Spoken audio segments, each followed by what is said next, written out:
Hello, everyone, and welcome to another edition of The New Left. That's always on today at Wednesdays at 8 p.m. Eastern. We have a special guest with us today.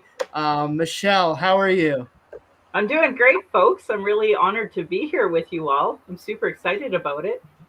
Yes, absolutely. So we usually like to give our guests a little opportunity just to introduce themselves, tell them a little bit about what you're all about. So yeah, how about introduce yourself to everyone, and then we'll get started.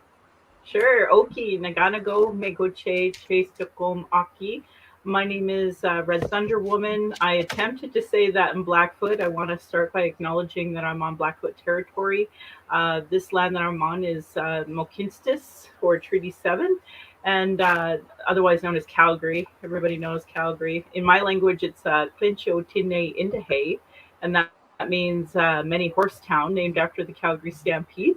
So I'm really honored to be here with you folks. I'm in mountain time, so it's only like 6 p.m. here. Yes, mountain time. Yeah. So for folks who don't know me, I'm native Calgarian. I have a podcast myself, and maybe if you guys are interested, you could all be on my podcast. That'd be amazing. I'd love to talk to you all. And Absolutely. I'd love to have you all on in a second to talk about what you do and things you try to amplify. I really appreciate all of the retweets and such. I'm trying to do reconciliation work out here in Calgary. I say that because it's not easy in the middle of conservative Calgary. And, a lot of folks here who think they're allies, they're the worst. So, and then folks who are trying, like, it's a lot of work. So anyway, I have a free podcast in hopes that some of those folks would be willing to listen. I actually have, we're just at half and half now when it comes to Alberta and Ontario listeners. And so I want to give a shout out to my folks and friends out in Ontario. Really, really grateful you listened. And I have a free book club. It's national now. So if anybody's interested in doing the second Monday of the month to talk about Indigenous issues, I would love to give you the Zoom link and have you all come join me. And then from that, because that started in 2016, as a result of that, a lot of folks there wanted to actually do action. So we have something called the Reconciliation Action Group.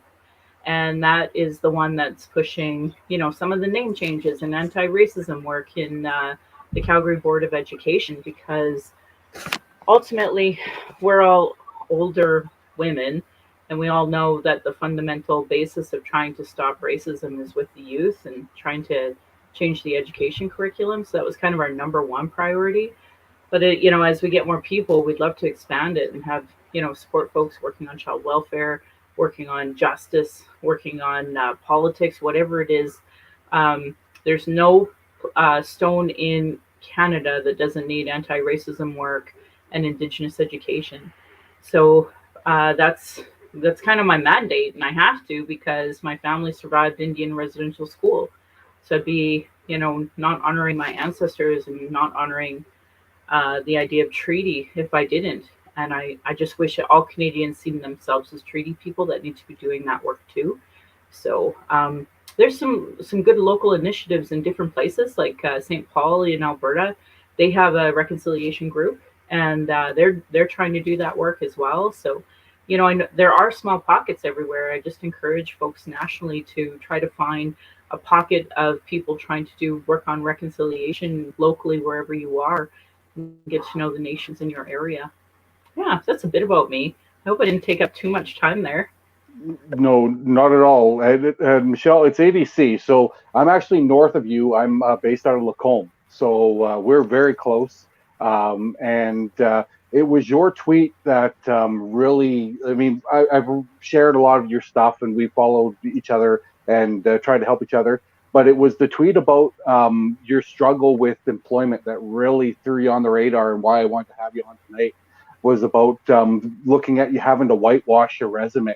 And because I'm a guy with white privilege, straight white male, totally the enemy of everyone. I've never had that issue, but I wanted to talk with the panel and see if any of our panelists had any of those issues where they'd have to keep things off their resume, and if they did, what kind of advice they could give to you.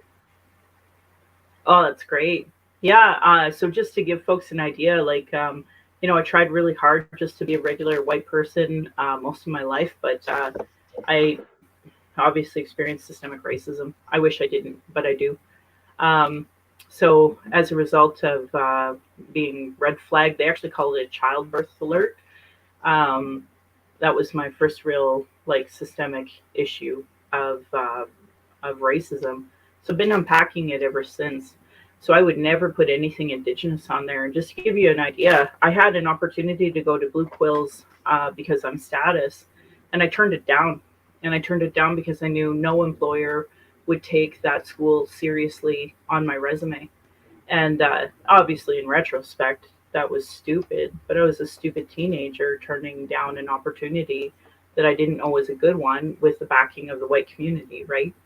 So obviously highly regret that. My daughter, on the other hand, is excited to go to Red Crow College or Blue Quills or another Indigenous led one.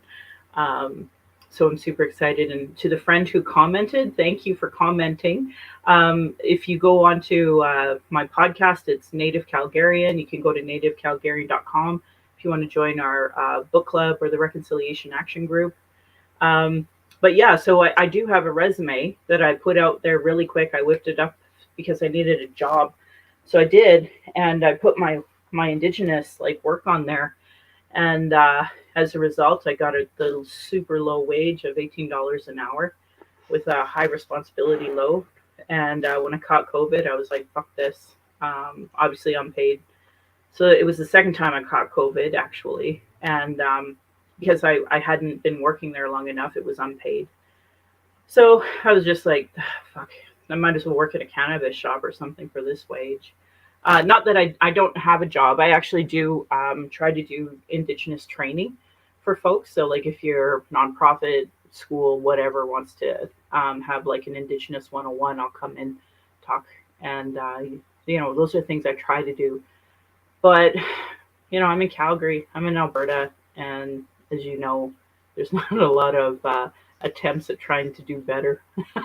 No, we're kind of in trouble here with the current government and a lot of whitewashed ideals here, and it is a struggle. I totally agree, understand, and agree with your concerns and that. Amira, have you had any issues in regards to employment based on nationality or anything? Yeah. Before I got married and legally changed my name, I was going with my father's original name, which was Duik or Dwight, depending on how you pronounce it. And I started to see a different change of at least responses when I would submit applications when I changed it from Dwight to Napier, because Napier is a Scottish last name, but it kind of sounds a little French. Right. But I still, even though I changed my last name, my first name is very difficult for some people to pronounce, even though it's not that difficult, I think. And it wasn't until I got the experience as a back of the house manager and then also working in HR to see how intimidated some hiring managers and even recruiters would be with foreign names that they didn't know how to pronounce. And rather than going on Google and seeing oh, how do I pronounce this name? A lot of people would just kind of shove that resume off to the side, even if they had really good credentials and something that you were yes, I want this on my team.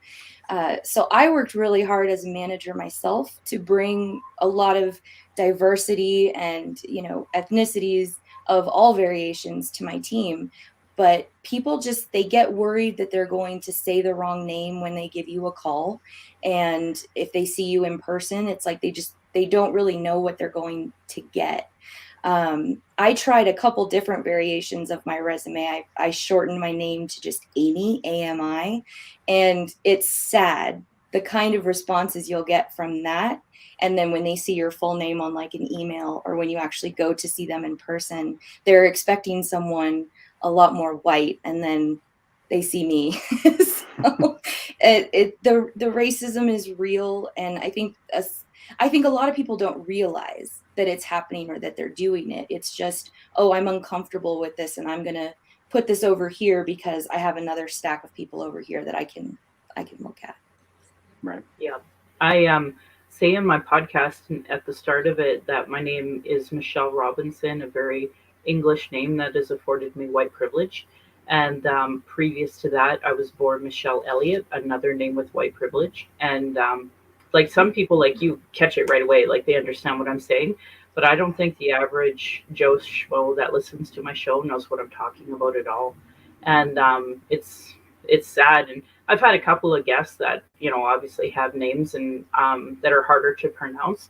And then as a result, they understand exactly what I'm talking about, and they'll even bring it up. And yeah, it's just something that, you know, Jane Smith doesn't know, something that John Doe doesn't know, right? Like it's, Right. You don't know how easy it is for your resume to be shuffled over that.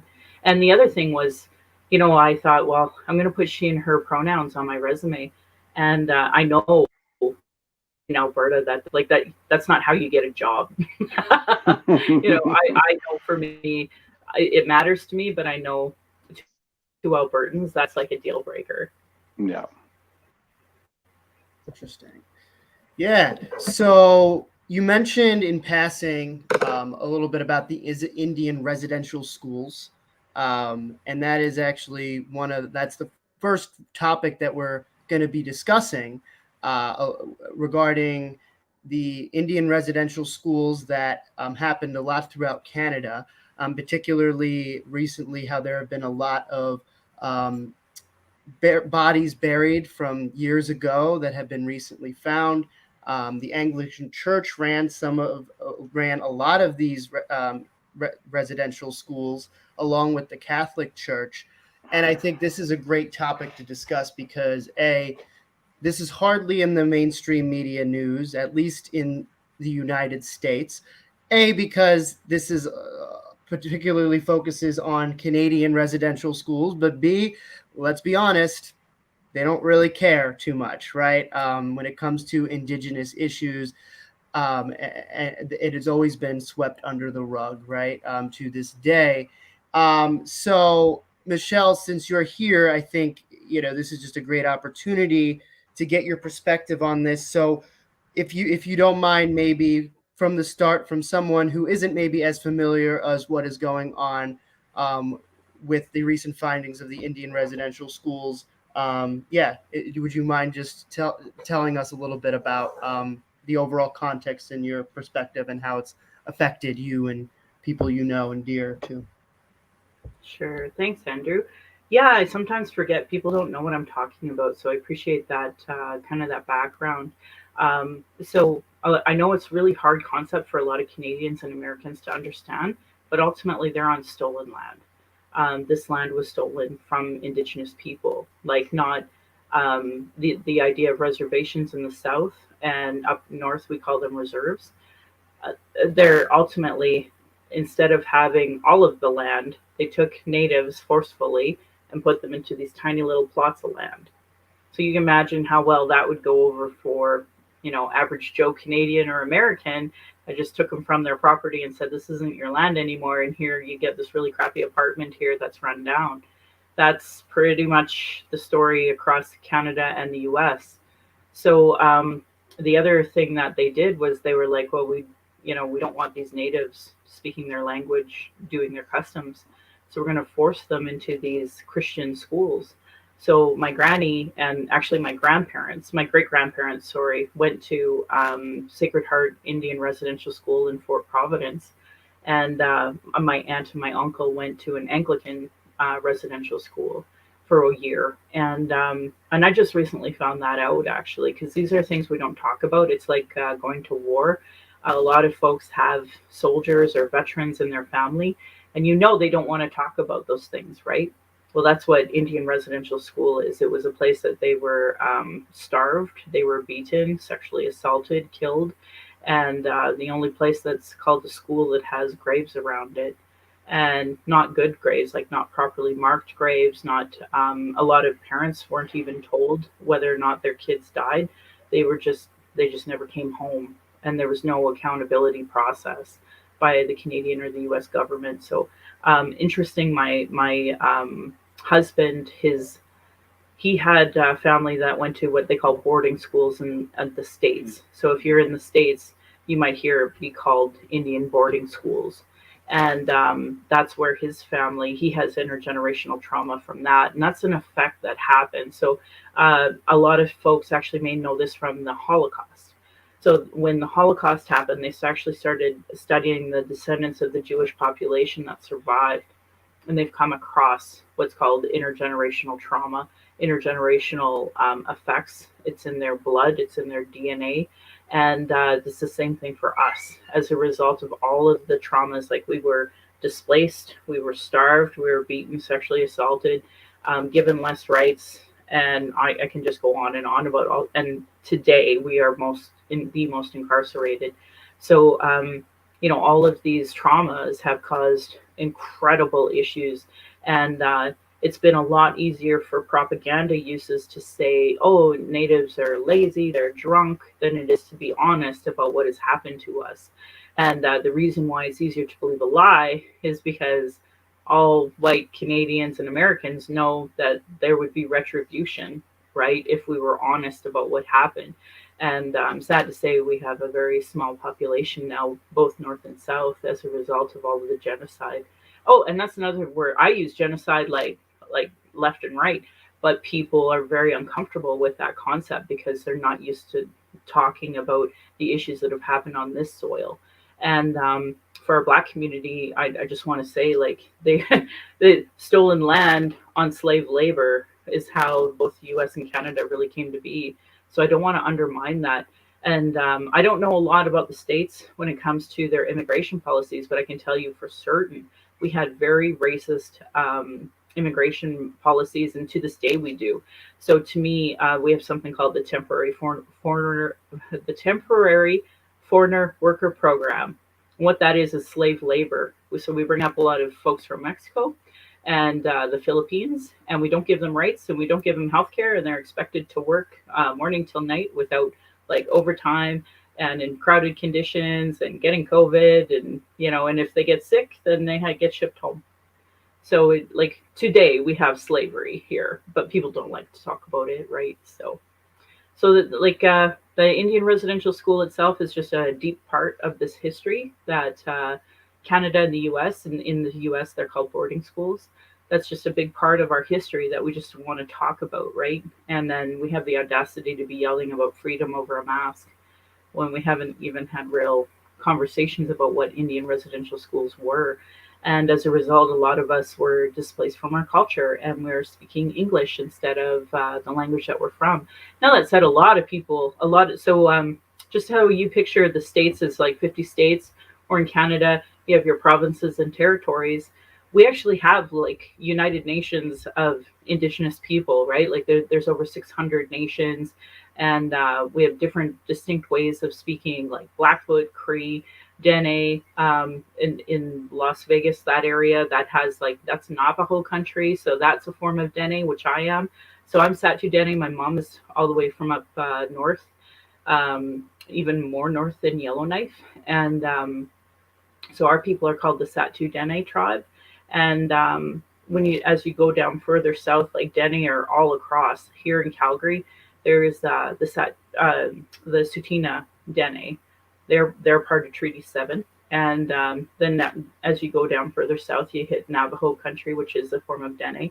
So, we're really strong as Dene people, but of course there's Cree and Blackfoot and the Lakotas, the Nakotas. So there's lots of different nations. And people can go to something called like indianland.com and find out what nation they're on. And there's even like a text option that you can get out there. Like, there's tons of information now. about the land you're actually on. So if you're used to saying Minnesota, like find out why you say Minnesota.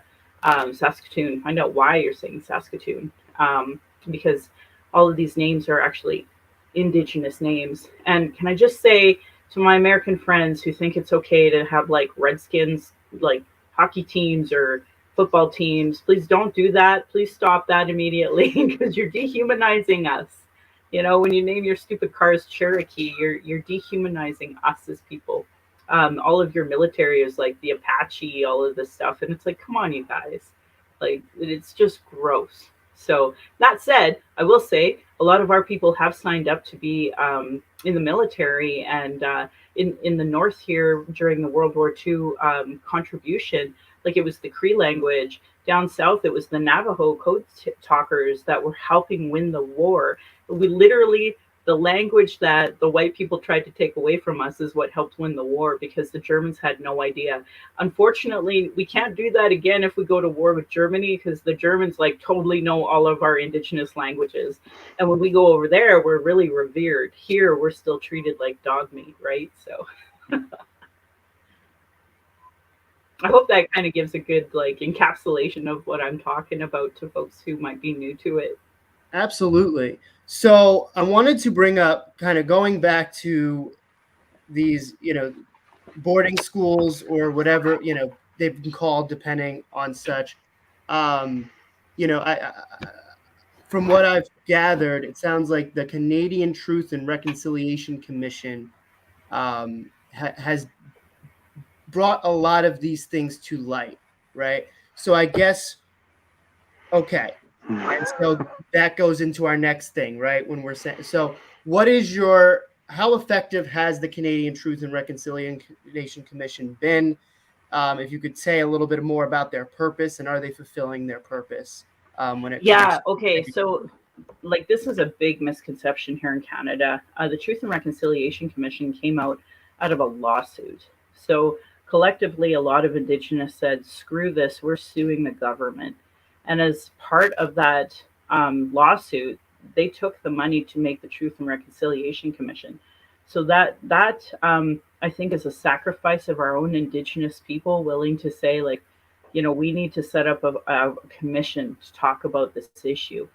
So the commission had a mandate. They fulfilled their mandate. They created volumes of books that kind of give a background to what we call 94 calls to action. All of this is relevant because in 1996, we had the Royal, we call it RCAP for short, but it was the Royal Commission on Aboriginal People. And there was over 400 recommendations. And so this is literally like a repeat of that work, only very specific to only Indian residential schools.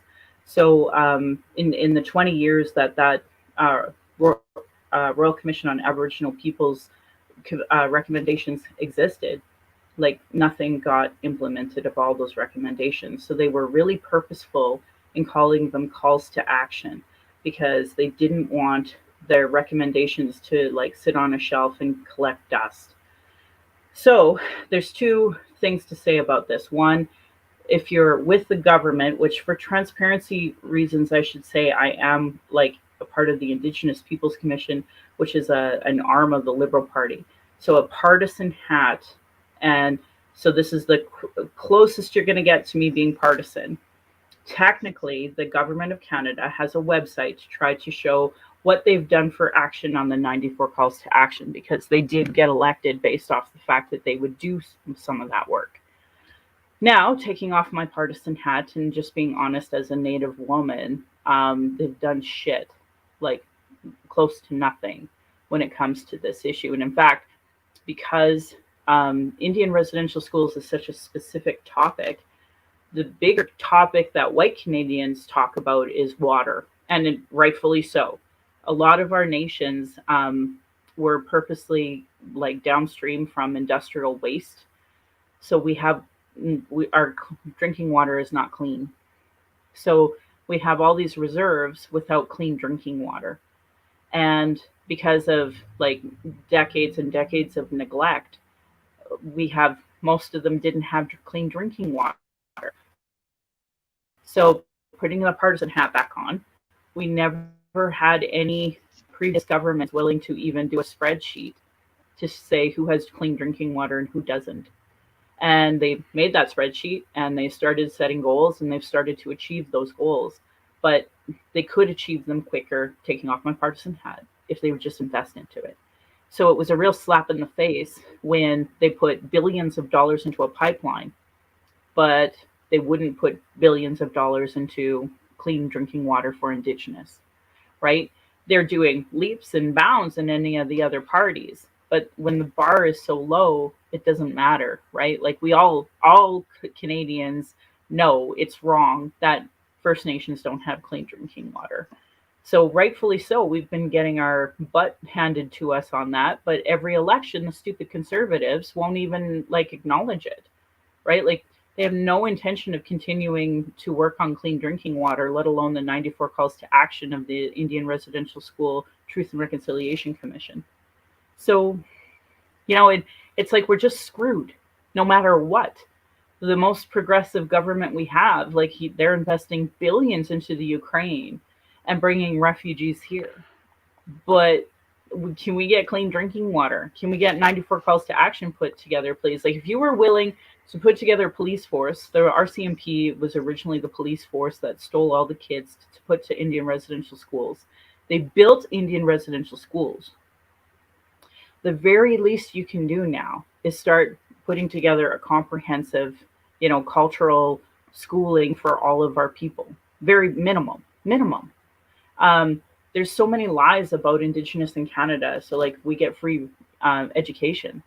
That's not true. That, people who think that are they're on a set of lies when it comes to that. There's so many books that I recommend. This is why I run a book club. This is why I have a podcast. So I can help educate and arm people as they try to unpack all of this racism that this country was built on. Both Canada and the U.S., like both are equally awful. Actually, not equally. I don't want to speak for American politics or for Indigenous in the Americas because everyone is so different. I just know my experience here in Canada, and it's been the shits, and I don't wish it on anybody. But that said, I have a lot of pride because that means all of my family have survived multiple attempts of killing us, and yet here we still are.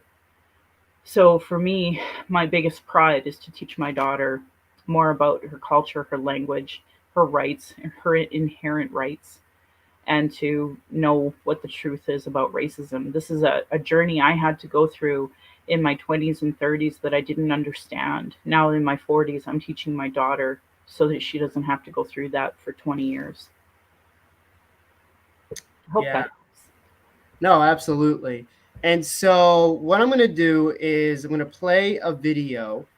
So this video is about the Archbishop of the Anglican Church, I believe, the Canary, right? I believe coming over and apologizing for the straight up abuse and neglect in these Indian residential schools. And so definitely want to show this video, get your take on this, Michelle, and then we can have others on this panel get their takes too, because I think it's just really important to kind of dissect and unpack as well. So adding this video to the stream, and here we go. I am sorry. I am more sorry than I can say. A few words survivors waited a lifetime to hear. The Archbishop of Canterbury apologizing for residential schools.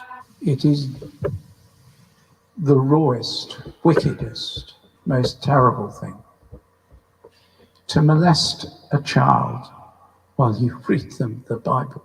It follows a day of searing accounts at James Smith Cree Nation in Saskatchewan from those who suffered physical, emotional, and sexual abuse in the facilities.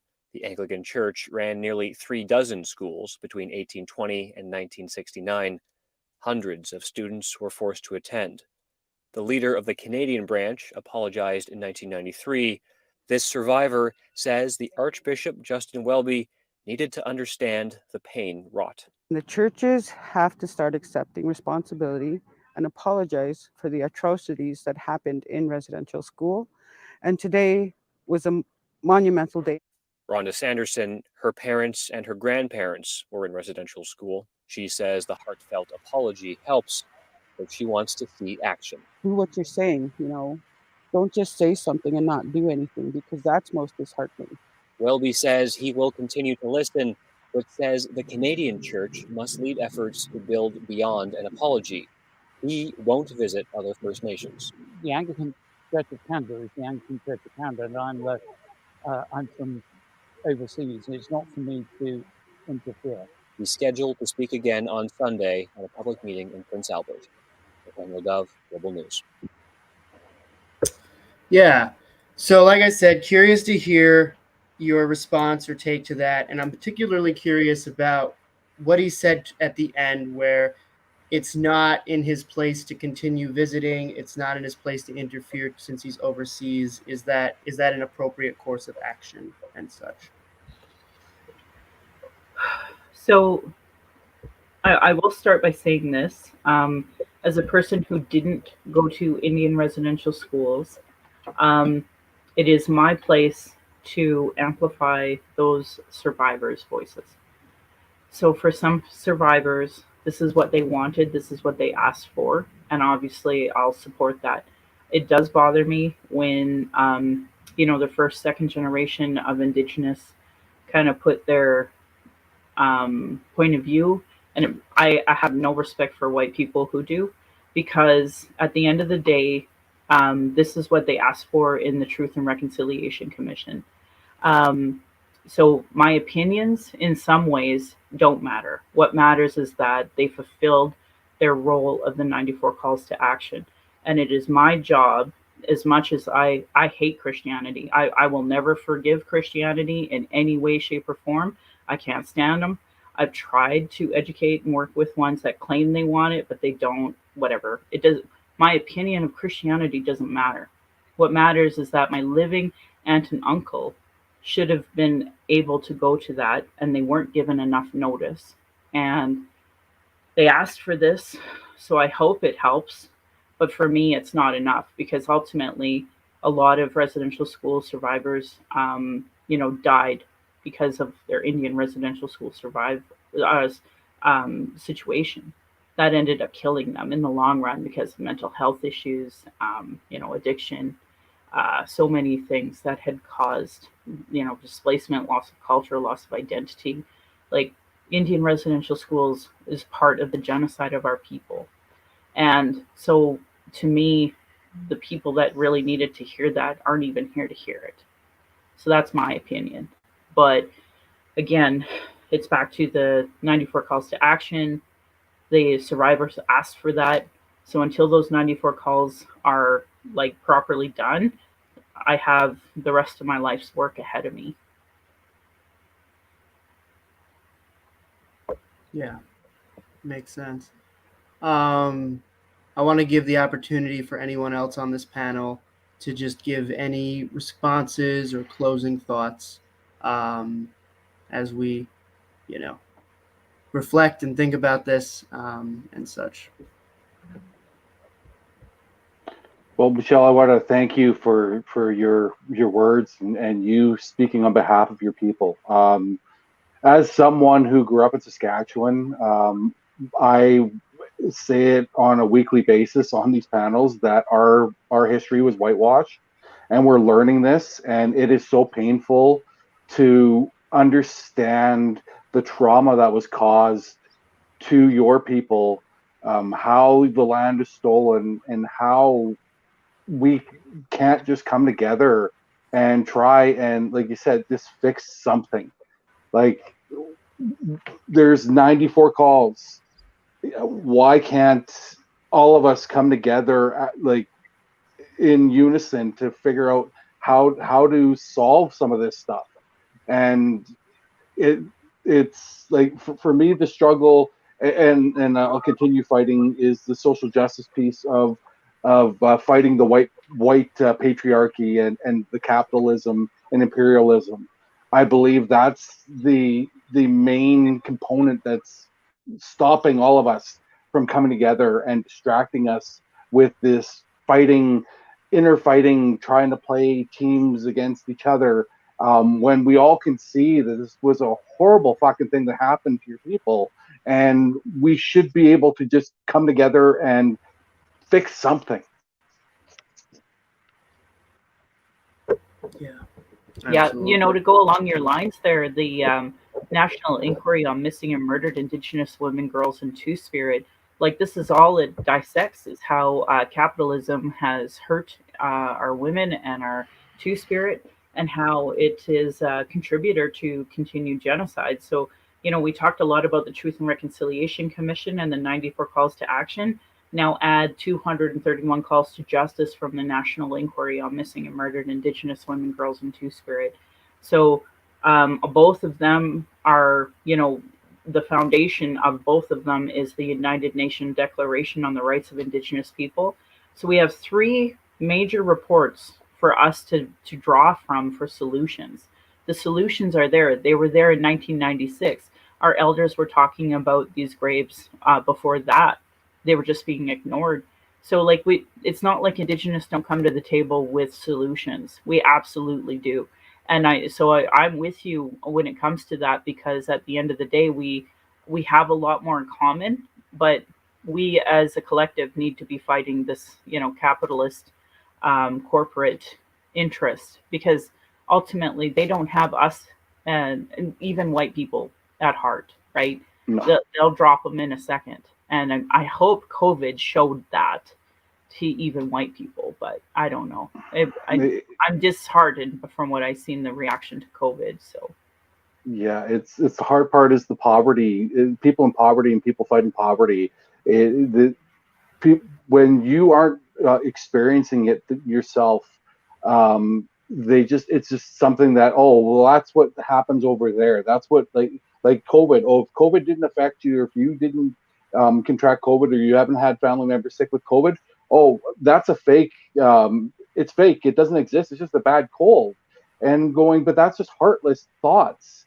The fact that we have to come back to thinking as human beings, and going back to not speaking on behalf of your people, but going back to the teachings that I'm trying to learn in regards of respecting the land. And when you go with that land claim, that the land claims only to where the plow goes down, it's no further. So you're sitting there, you only have what's on top of that.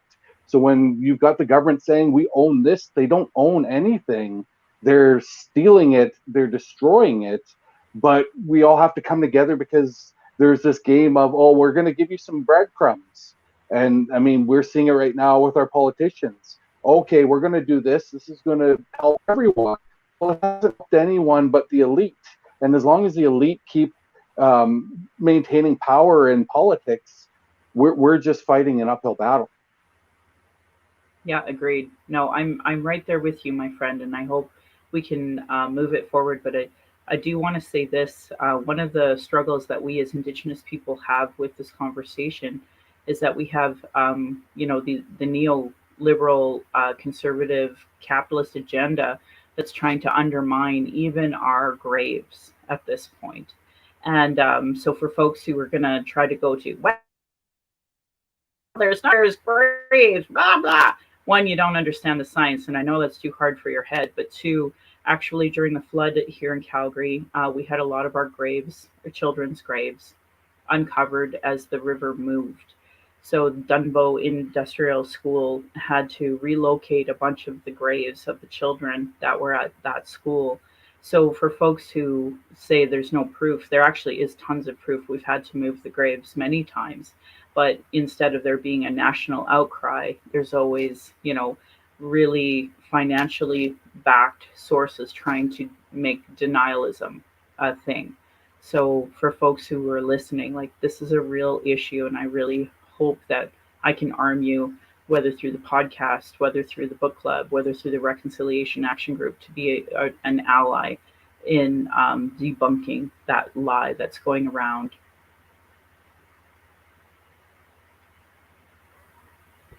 Yeah, absolutely.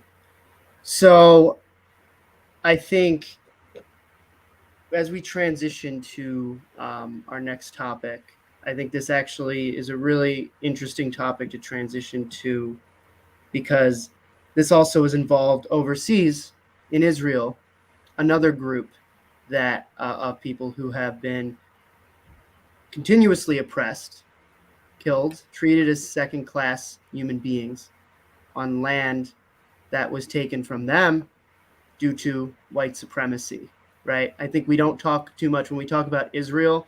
Israel was essentially recreated by, we can go in the Balfour Declaration, right? The British, right? So this was all a bunch of white people who had nowhere near the land that they decided to resettle.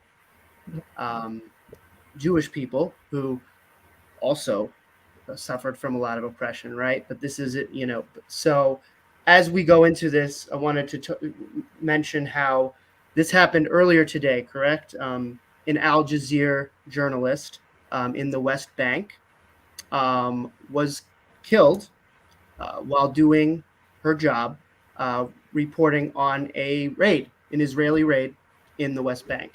And so I'm just going to show this video here.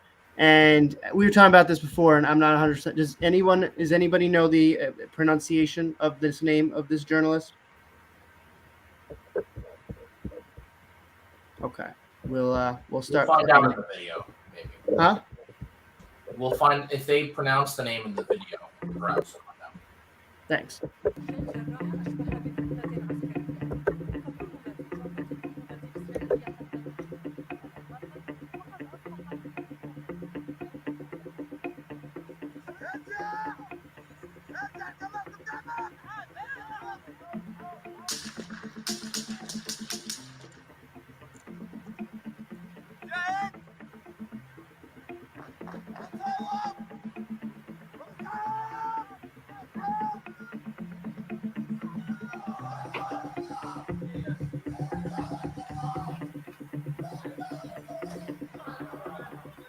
We made ourselves clear to the army and the passers-by, indicating that we are the press.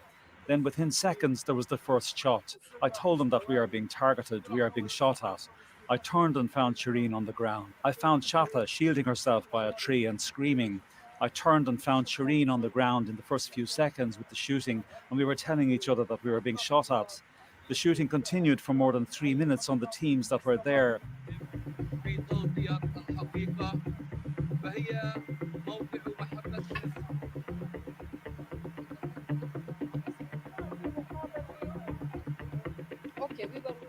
هذه المسيرة هي المسيرة الخامسة والعشرين إحياء لذكرى النكبة، فيما يحتفل الإسرائيليون في ذكرى تأسيس إسرائيل، يحيي الفلسطينيون ذكرى نكبتهم.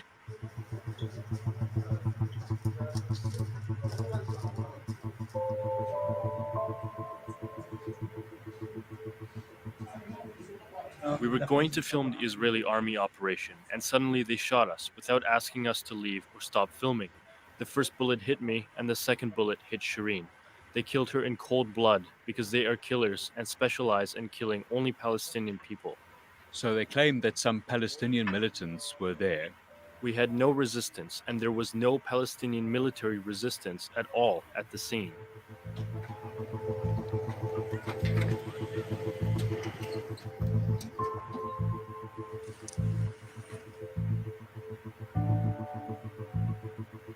Killing journalists, shooting the messenger is equivalent to a war crime.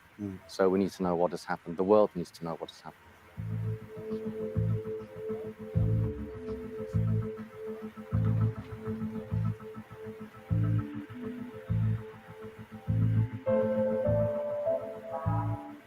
It has been shown that, Israeli forces kill Palestinians, including Palestinian journalists, without cause in the occupied territory. And it's very extremely rare that Israeli soldiers, captains, or military officials are ever held accountable for their actions. It's ironic that the foreign minister says that journalists must be protected when you're talking about journalism in Palestine, Israel is the biggest perpetrator of crimes against journalists in the West Bank.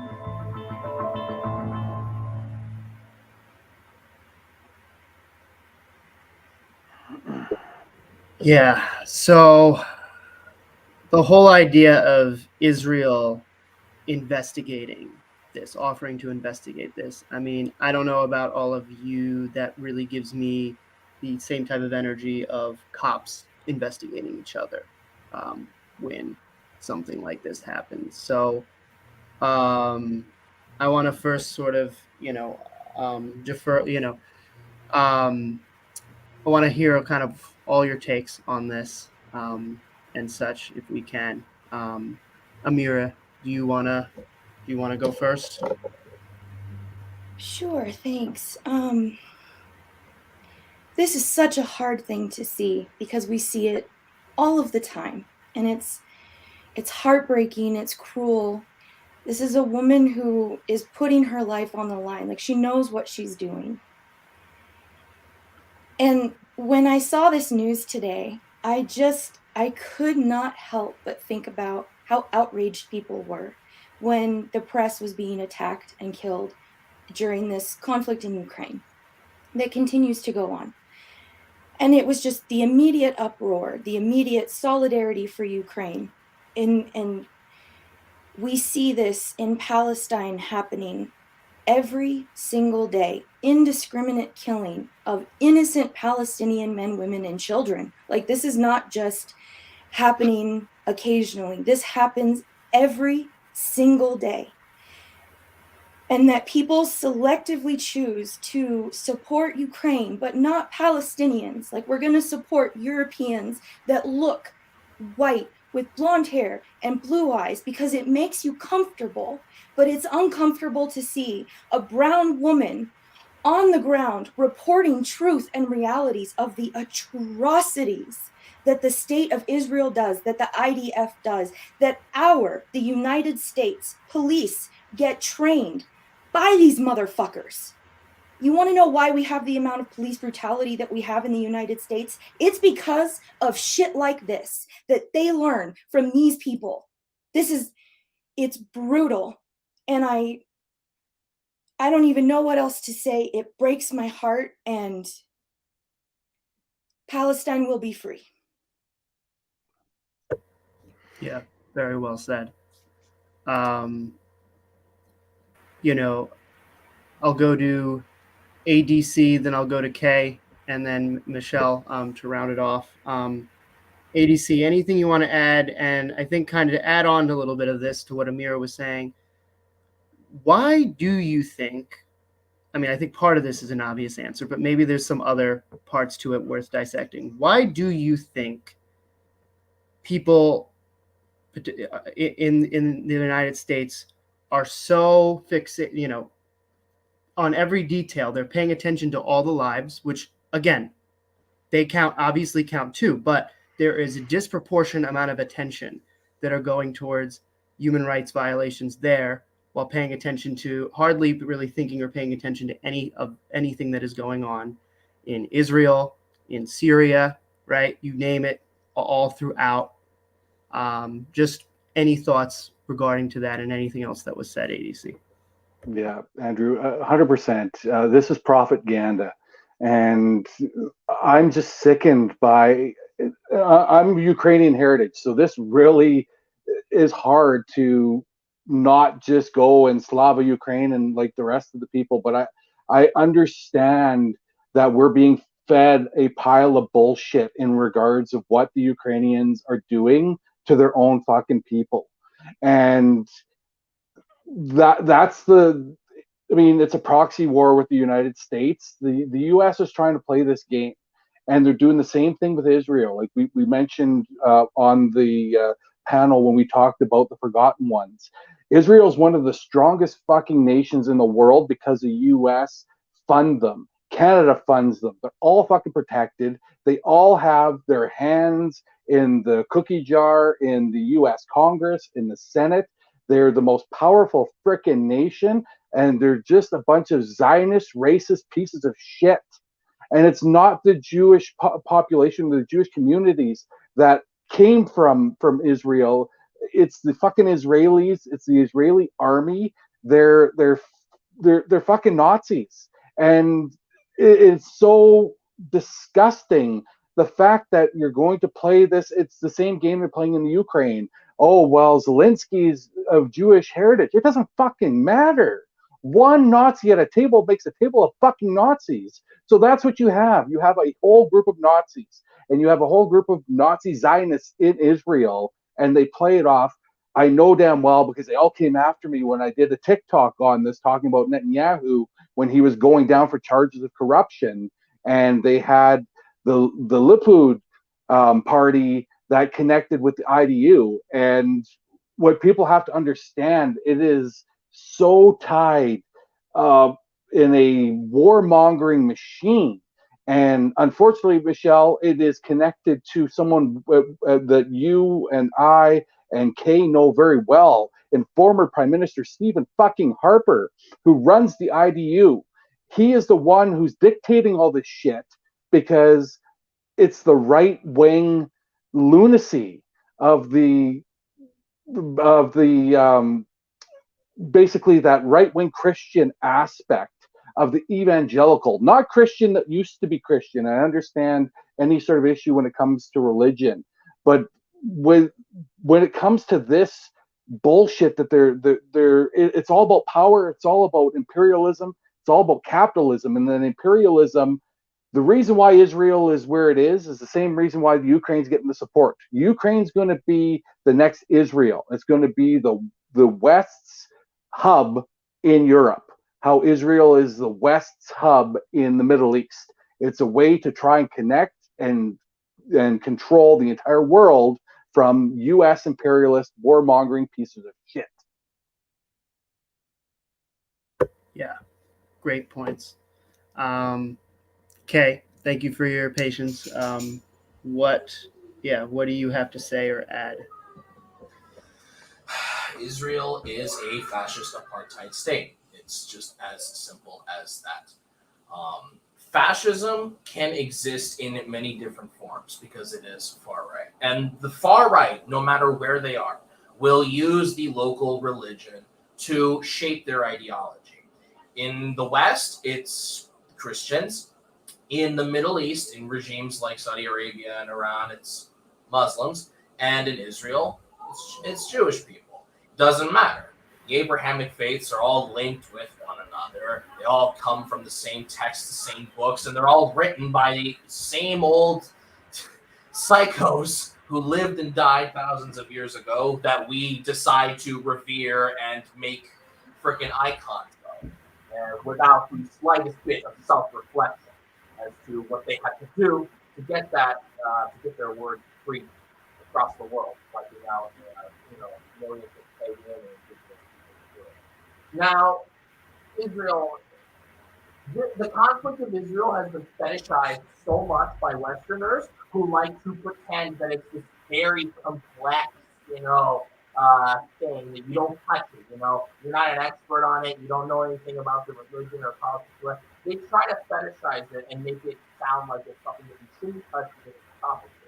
When Donald Trump pulled support for the Kurdish Peshmerga in Syria, he got on the news to justify it and say, we can't get involved in this anymore in the midst of these ancient tribal conflicts. And I stood up and I was like, holy shit, that's it. That's the reason. That's the reason people don't give a shit about Syria as opposed to Ukraine. That's the reason people don't give a shit about Palestinian journalists as opposed to Ukrainian journalists. That's the reason they don't give a shit. Subtle racism in the form of passiveness, in the form of ignorance. Because we are told that these conflicts in the Middle East are very complicated and hard to understand. It's not fucking hard to understand. It's colonizers versus the people they're trying to colonize. It's not that fucking hard at all. And what the anchors are able to get on TV and explain away Ukraine and Russia, and everyone all of a sudden becomes an expert on Slavic post-Soviet politics.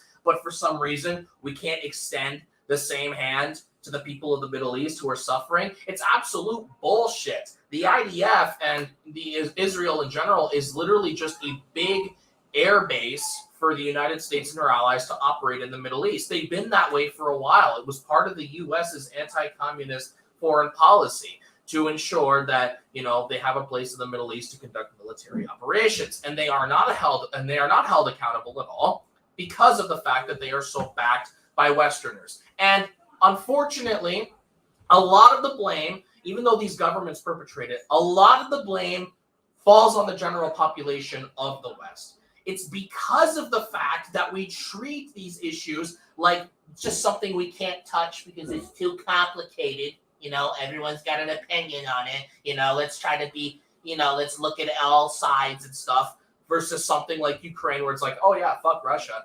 It's because of our attitude like that is rooted in white supremacy. It is because of our attitudes that we've allowed this to be perpetrated for so long. That woman looked like my mother, man. That was horrifying. I just seeing her face down in the dirt.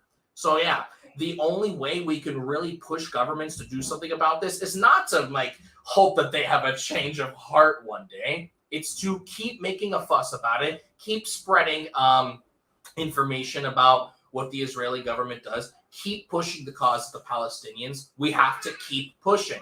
I remember I came to prominence on TikTok because like I made one video explaining why the Israelis were horrible for shooting Palestinian children, and all of a sudden I found a lot of people who were willing to discuss it with me and educate me on the conflict. So yeah, that's what we got to do. We got to just keep going, got to keep pushing, got to keep educating. It sucks, it's not no battle, but that's all we have to do. That's all we can do. Free Palestine. Yeah, no kidding, free Palestine. Yeah. So, Michelle, I'll let you round out this conversation. And, you know, I think we kind of touched upon how there is always so much gaslighting that happens when it comes to the conflicts, you know, when it comes to essentially the oppression of Palestinian human beings in Israel. You know, like Kay was saying, when it's like it's complicated, right? Where it's like clearly one side has all the power and they are abusing it on a side that is kept from power, essentially, Yep. and blockaded from power in many ways, in more ways than one. So curious to hear your response, and also curious when we think about the gaslighting techniques that are used in order to keep people from speaking out against the atrocities that are happening in Israel. Do you see any similarities between when it comes to Indigenous people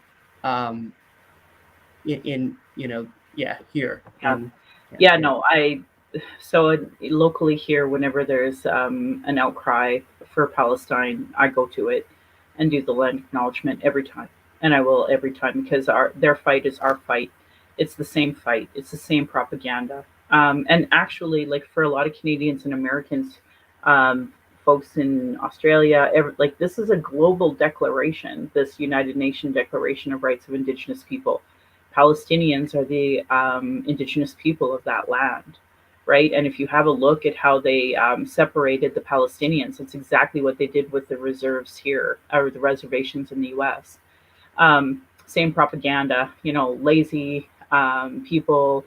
And the minute you give any criticism to Israelis, it's immediately, oh, you're an anti-Semite. And it's like, no, my family fought Nazis. But at the end of the day, you know, we had Operation Matchbox here in Canada and Operation Paperclip in the States during the Second World War. And what that did was that brought in all those German scientists that perpetuate, you know, eugenics and that type of ideology here. We brought them in here. We were happy to. We were happy to. Hitler actually learned from the reserves and the reservations the concept of the Holocaust. Of what had happened here was his like inspiration to do what he did. And you know, in South Africa, they just fought the apartheid. But ultimately, that's what the Palestinians are doing. And of course, they have no means, no weapons, nothing. And they're fighting with like stones compared to Israeli that's backed by everybody. And here's the other Canadian connection, though, is that at the end of the day, we have like union jobs that fight to make arms, whether it's for Saudi Arabia, whether it's for Israel. Like we're fighting. Like Tom Mulcair didn't take a very good stance on that, and nobody fought that because ultimately all the Canadian parties have a central goal, right, of continuing colonialism in Canada. So it's easy for them to greenlight it over in Israel too, right? So it's a really sad discussion, and I don't want to, here we have a lot of anti-Jewish, Semitism, like that is real, but there's a big difference between attacking a religion and a group of people here than there is to literally commit genocide in Palestine, and that's what's happening. So I don't even like calling it Israel. I prefer to call it just like I call it so-called Canada, as opposed, and I acknowledge the territory, right? That language matters. So when I do, if you're to go on my website, nativecalgarian.com, I have a land acknowledgement teaching, and the reason for that is to try to teach Canadians and Americans, the land that they're on is native land, and this is central to the conversation about Israel and Palestine. So I really wish that people looked at that. There was a really great book here 10 years ago by Marcy McDonald about the road to Armageddon. And it actually, to build on ADC's point, really talked about how white Christian evangelicals were really perpetuating the concept of Zionism in order to, justify their Bible worshiping techniques as well as their corporate capitalist ideology. So it's a really great book. I highly recommend all Canadians read it, but even Americans should, because a lot of that ideology comes straight out of the Republican Party. And a lot of our conservatives, like Jason Kenney, the whole Harper regime, goes down to the States to get brainwashed in the conservative evangelical circles about how to bring their politics to Canada. And Daniel Smith openly spoke about it a long time ago. And she said, because she's a libertarian, and I don't love that term because nobody knows what it means, but she really kind of got lost with them and left early because she didn't believe that men should determine uterus choices, and so that became kind of a sticking point for her. But I mean, it's well documented for anybody willing to look into it, but it's kind of back to the problem of educating a population base that doesn't want to be educated. And Amira, I think it's harder for someone like you to be here and hear us talking about it. And I just, in my book club, like I let Indigenous voices speak first. And especially on a topic like this, I would do the same because these are your people, and anything you want to correct, you should have the right to anytime, anywhere, because it's just gross. And I'm sorry, and solidarity with you always. Absolutely. Yeah. Thank you, Michelle. I appreciate that. It is a really hard topic, and it was one that, it came across our stuff today, and so it was kind of something we added into this, and I just kind of didn't quite get my chance to wrap my head around it, because it is a very personal issue. It hits on a lot of personal buttons because I have so much family that still lives here. Like, she looks like my family, and it is really heartbreaking. Like Comrade K, you said this looks like your mom, because these are people, these are human beings, and we get so indoctrinated into the propaganda that they feed us every single day, that because they're brown, because they're black, because they have an accent, these are bad people. And I appreciate everything that all of you have said, and for having this platform available. And I just love you all. So thank you so much. Love you too. Likewise. There is a Canadian connection as well to Shireen. Shireen was one of the core correspondents for CBC News. So if she looked familiar to us, that's why. She was the one who brought us news from the Middle East to our national news center. So it's just repulsive, and it has to stop. Absolutely. Yeah. So in passing, we mentioned Ukraine and how everybody is up in arms of what's happening in Ukraine. And so, for those of you who don't know, Congress, did they do that? Did they do it today or yesterday? I think they did it yesterday, correct? Yesterday, Yeah, yesterday. They approved a $40 billion aid package to Ukraine. I believe the amount is 1% of the defense budget. And so I'm just going to put up this article up here for people to see, because I think it's important that we dissect. I think this article does a good job specifically dissecting what amount goes to where.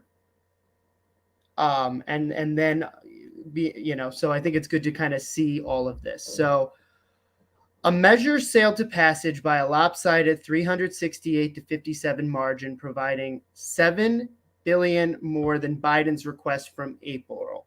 This always happens, by the way, when it comes to I feel like this is like the fifth time this has happened in this administration, where Biden requests a certain amount and then Congress is like, "Oh, we'll do you one better," and give $10 billion more than he asked. But and dividing the increase evenly between defense and humanitarian programs. The bill would give Ukraine military and economic assistance, help regional allies replenish weapons the Pentagon has shipped overseas, and provide $5 billion to address global food shortages caused by the war's crippling of Ukraine's normally robust production of many crops. The measure was backed by every voting Democrat and by nearly 3 out of 4 Republicans. House debate reflected a perspective shared broadly by both parties. The U.S. has even more at stake than standing by Ukraine. The Ukrainian people, they need us. They are in desperate need of our support, said Rosa DeLauro, chair of the House Appropriations Committee. Putin and his cronies must be held responsible. The bill does that by protecting democracy, limiting Russian aggression, and strengthening our own security. I'm going to skip down here now. And so Senate approval of Ukrainian aid seems certain, and members of both parties have echoed the need for quick action. But it was unclear when the Senate would react. So here I wanted to go down because this new measure includes $6 billion to arm and train Ukrainian forces, $8.7 billion to restore American stores of weapons shipped to Ukraine, and $3.9 billion for U.S. forces deployed to the area. There's also $8.8 billion in economic support for Ukraine, $4 billion to help Ukraine and allies finance arms and equipment purchases, and $900 million for housing, education, and other help for Ukrainian refugees in the United States. To enhance the measure's chances in Congress, the House bills dropped Biden's proposal to ease the pathway to legal permanent residency for qualifying Afghans who fled to the U.S. after last summer's American withdrawal from that country. That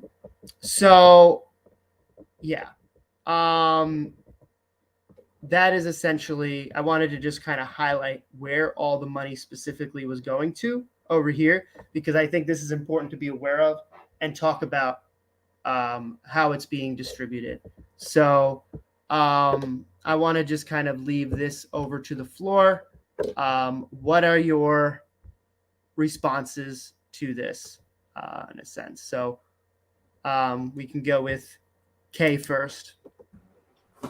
When a politician tells you that they don't have the money to implement some kind of social program that the working class desperately needs, always assume it's bullshit, because then they'll pass shit like this. This can't keep happening. How are people so dumb that they keep falling for this shit? Why are Americans constantly going, we can't afford free healthcare, we can't afford free education, billions of dollars to subsidize a war in Ukraine? Yep, pass that bill immediately. It's manufactured consent too, because we saw so much pro-Ukrainian propaganda everywhere, all across the West. And to anybody who's shouting at me for saying, oh, so you don't support the people of Ukraine against the struggle against Russia, I have one fucking word for those people. Mujahideen.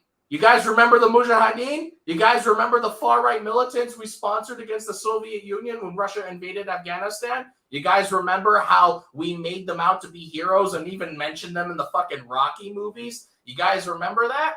Well, you guys know what they are now, right? You guys know what they're up to now, right? They're the Taliban. We are going to feel so fucking stupid in 10 or 20 years when Russia's like gone and Ukraine has just become an absolute fascist hellhole, like worse than it is now, because it can always get worse. And we're going to sit around going, how did this happen? And then we're going to look back on this and be like, oh, that's how it happened, because we're directly responsible for it. This money could be put towards saving lives. It could be put towards expanding healthcare, expanding Medicare, Medicaid across America, forgiving student debt. It could be put towards things that the American people desperately need in these terrible, terrible times. And we're just shoving it over to Ukraine because a war is more important than our own people. I cannot sum up my disgust whenever I just see these big defense packages just being passed every single goddamn day unanimously. But for some reason, when it comes to basic human rights, when it comes to social programs, when it comes to everything our people need, we're just willing to ignore all of that and shill more money out to the wars that don't matter, the wars that perpetuate, like, the United States doesn't care about who you are, your country, whether you be Ukraine or Saudi Arabia. If you oppose America's enemies, they will send you as much money as you want. And if you're one of the people that the empire hurts, tough shit. You get absolutely nothing. So, yeah, this is disgusting. Don't believe any politicians when they tell you they don't have the money. They absolutely do. And I'm just going to add to that. If you just Google Russian exports, you can see Russian crude petroleum is at $74.4 billion. Their refined petroleum, $48 billion. Their gas, $19.7 billion. Gold, $19 billion. Coal, $14.5 billion. Like, let's just be honest that these aid packages, like, $900 million for housing, education for refugees, that's bullshit if you're looking at the amount that, foreign companies that are aiding this war are paying Russia for this petroleum. Like, it doesn't even make logical sense. The amount, like, if you just look at that alone, like the aid packages that they send compared to what they're buying in their petroleum, it's disgusting. Like, it's so hypocritical that if there's nothing else you take away from this conversation, it's that this is like a multi-billion-dollar war, that in one way they're funding it over here, but in this other department taking their exports. It's ridiculous. So we are hypocrites. We're ridiculous. I can't even begin to comprehend how stupid this whole conversation is. And just to add to their propaganda, I started following this Twitter handle that they have. Another really great tool of white supremacy is using the pets. Like, there's a whole Twitter devoted to the pets being killed by Russians now. Just to, get those softies. Like, here in Calgary, like, we love our dogs, right? Like, we treat dogs better than we do homeless people, anybody. So I just see the hypocrisy everywhere we look about Westerners and the way they justify their hate, their racism, and their corporate interests. It makes me sick. So just adding to what Kay said, what a great points you made there. Yeah. When looking at this, I mean, I think these three lines here stand out the most for me. There's also $8.8 billion economic support for Ukraine, $4 billion to help Ukraine and allies finance arms and equipment purchases, and $900 million for housing, education, and other help for Ukrainian refugees in the U.S. Of course, the smallest amount of allocation is going to go to the refugees here who have been displaced and helping them out with their housing and education, right? Because that does not at all help defense contractors in the military-industrial complex, right? God forbid we actually provide any humanitarian need to people who lives have been shattered. And that was one of the things I found particularly disgusting about this when just reading it. I'll let anyone else who wants to kind of add their thoughts on this as well, as we get to wrapping everything up. Amira, did you want to go? Yeah, I was gonna say, like, we can't expand the child tax credit. They stopped stimulus payments to the U.S. We have a homelessness crisis. This package, this defense package is. I'm just looking at this article. It says that it's more than the Biden administration is committing to stopping climate change, and is almost as much as the entire State Department budget. This amount is more than twice the largest yearly total ever provided to Afghanistan, and approximately 7 times Israel's annual military assistance package, which they get an annual one. Is this now going to be a thing with Ukraine where we annually give them money, but we continue to say that we can't solve the domestic problems that we have going here in the United States? It's just a bunch of bullshit. And we have bullshit political artists that have all of this outrage theater. And just like they kneeled in kente cloth but do nothing for Black people getting killed by the police, they're doing the same thing, wearing the little, flag for Ukraine. But deep down, they do not give a shit about anyone. They just want to maintain their political status and power and their corruption, because let's face it, both parties suck. Both parties are corrupt. And at this point, it's time for us to just kind of wipe the slate clean and start the fuck over. 100%. So I'm going to try and be calm. I'm going to try to do the Jake the Snake way and be really calm when I mention this, because this is really going to drive a lot of people crazy. Guess what, Americans? You've lost every war. You've never won. You're losers. You are losers as a military. You've done nothing but spend money and pissed it down a toilet. You are useless. The military state of the United States is useless. It's won nothing, because it's all about winning, right? You guys all have to celebrate every win, Super Bowls, all this shit. You got to do fireworks and all this stuff. You've lost every war. You lost a war to Canadians with an Indigenous group, and Laura Secord beat your ass and burnt down the White House twice. So you are not going to win this. You're wasting time. And Americans, if you have some sort of common sense, wake the fuck up, because they just want to bury you. This is all a game to maintain the imperialist system and bury everyone who is against it. Now, on the side here, the scariest part is when we go to the Roe versus Wade and that aspect.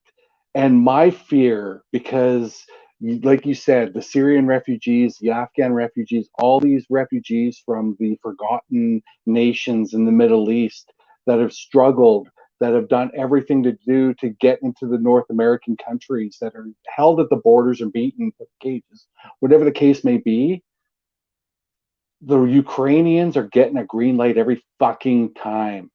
So why are they getting a green light? Because they're white. This is a way to grow the white population. So they're going to bring the Ukrainians in to replace all the global majority people. So then you have your white nation army. That's what they want. It's white supremacy. This is the long game that they've been playing since fucking Reagan was in power. This is what we have to wake up to. And Kay, I totally agree with you, but here's the thing. Even if it's my last fucking breath, I'm not letting the radical right fucking win. These fascists are fucking going down, because there's enough of us that are fucking logical, and we're all getting to the point where it's not just the radicals that are going to be weaponized. It's going to be the fucking left, and it's going to be people that are logical as opposed to radical. And yes, it's going to be civil war. Yes, the revolution is not going to be televised. I'm not telling you to do a revolution right now. Don't take us off YouTube. But it's going to be ugly. And for all you that have the Ukrainian flag in your fucking profile on every social media thing, you might want to remove it, because when shit hits the fan, you might be on the wrong side of history. Yeah. That's totally how I feel about the Canadian flags and all of the Twitters too. So when you see I've the got Canadian one and the Ukrainian one together, it's repulsive. Like, I used to be so proud to be Canadian, and now I can't even stand up, or I stand for the national anthem, but I put my head down. Like, there's no patriot. The bullshit teachings of the patriotism that we've been fed is gone for me, and it's more along the lines of, how can we come together as a nation of human beings, not as fucking countries. There shouldn't be borders. We shouldn't have fucking borders. We should be able to cross wherever the fuck we want and be connected with any fucking people. That's all based on control, and that's what they want. Yep. Well, I'm sorry, what were you gonna say?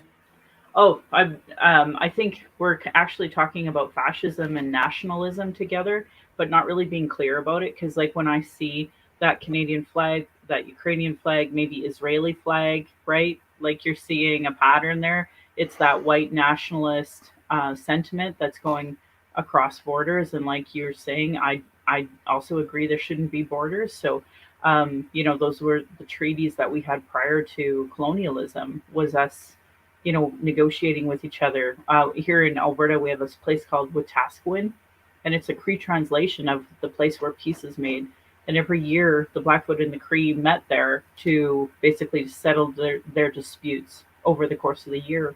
And, we just don't see that. We see the military-industrial complex, perpetuate global terrorism. So it's just sickening. And I mean, we haven't even talked about nukes. I'm 44 or 45, sorry. So, I come from an era of my family, military family, talking about Cold War and nuclear holocaust. And we haven't even had these conversations with the newer generation.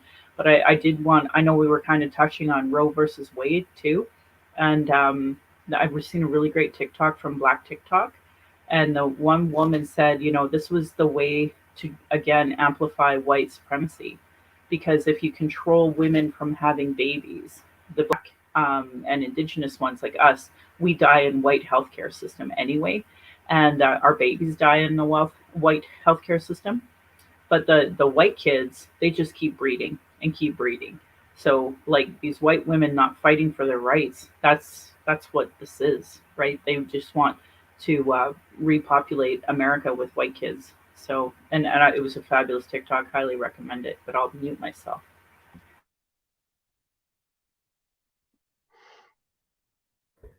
Yeah. No, I mean, it's great to hear all these different perspectives regarding these issues. And if you ever want to see a ridiculous amount of flags hanging outside of houses, undeserved pride, you can always come to the United States, where, no matter where you are in the country, people always love to wave their American flags.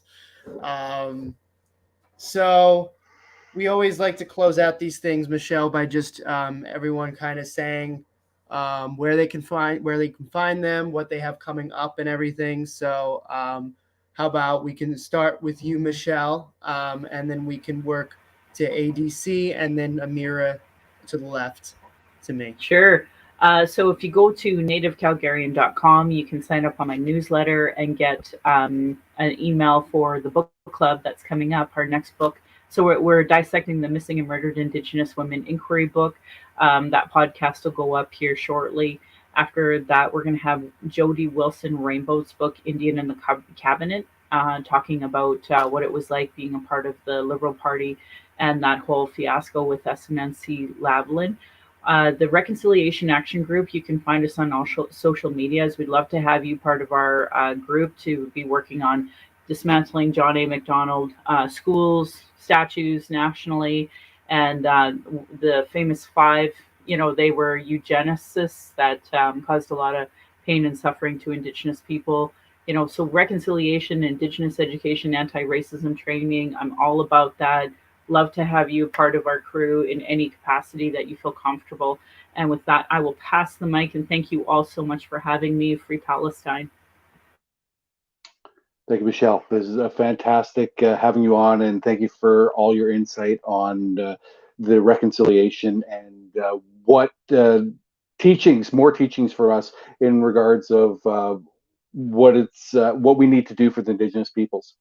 So you can find me on Twitter at ADC on PVN at Left White North. All things ADC is at Sleek Bio /ADC. Go to ballergear.ca. I'm wearing the shirt. It's an old shirt. You can't get this one anymore, but we just signed a deal with just returned to Saskatchewan Rough Riders Charleston Hughes. So Charleston and I have done work in the past. We relaunched his collection. So if you're a Rider fan, as you can see with stuff behind me, you can. I know Michelle might be a Stampeder fan. Anyway, Charleston was a former Stampeder fan. She's a Flames fan. We'll ignore that. But you can get that at ballergear.ca, and we've got the People's Voice Network collection there as well. Remember all the mugs for all the different programs from the PBN, except 4Ks. We have to get a nice logo for Red Scared and get a mug up for them. But other programs, we've got them. They look fantastic. And all net profits are going to the People's Voice Network on that. And then, of course, like mentioned when I was crying the last time I was on the panel, we've got the JB Fonts Mutual Aid of the Month. JB's on the RBN. We want to help them out. So all proceeds from the Mason Jar mugs and the coffee mugs from the Mutual Aid of the Month at humanright.ca goes to JB's My Coffee. And over to Amira. I just want to again say thank you to all of you. This has been a really great discussion. And Michelle, it was really great to meet you. And I hope to talk to you again in the future. You can find me here on PVN on most Wednesday panels for the New Left. I also have a YouTube channel called Endemic Times. I have a new video coming out tonight that's an opinion piece about this overturning of Roe and my perspective on that. And you can also find my writing work at endemictimes.com or at Substack under Endemic Times. I have a bunch of different articles there to check out, and just thank you, everyone. Love you all.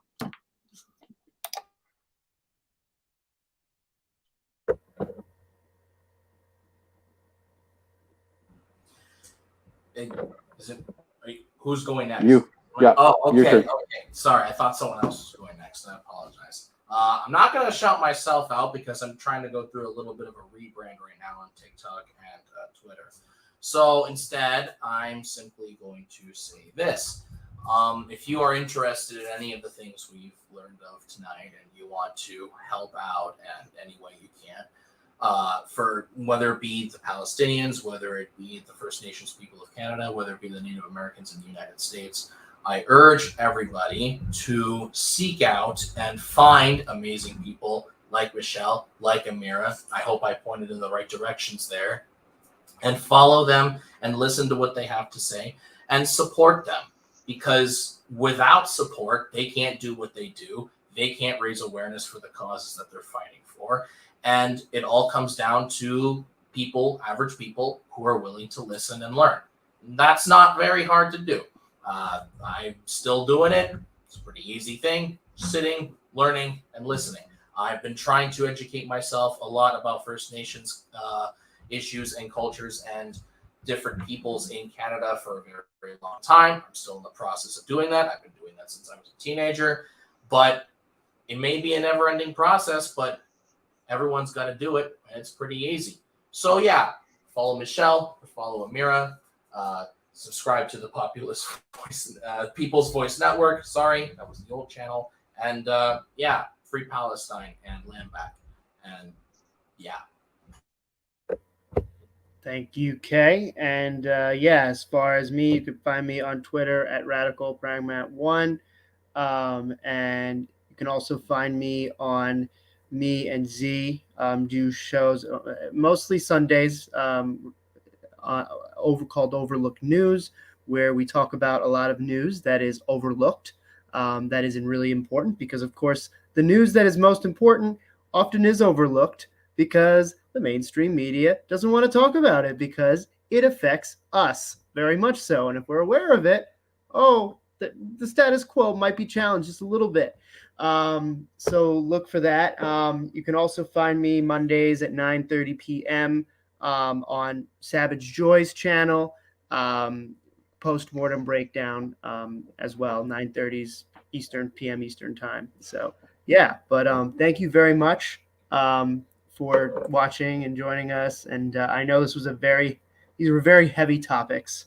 Appreciate all my panelists for hanging in there as well. Particularly, I know some of these topics very personal to some of you. Yeah, you'll catch us next time. Peace.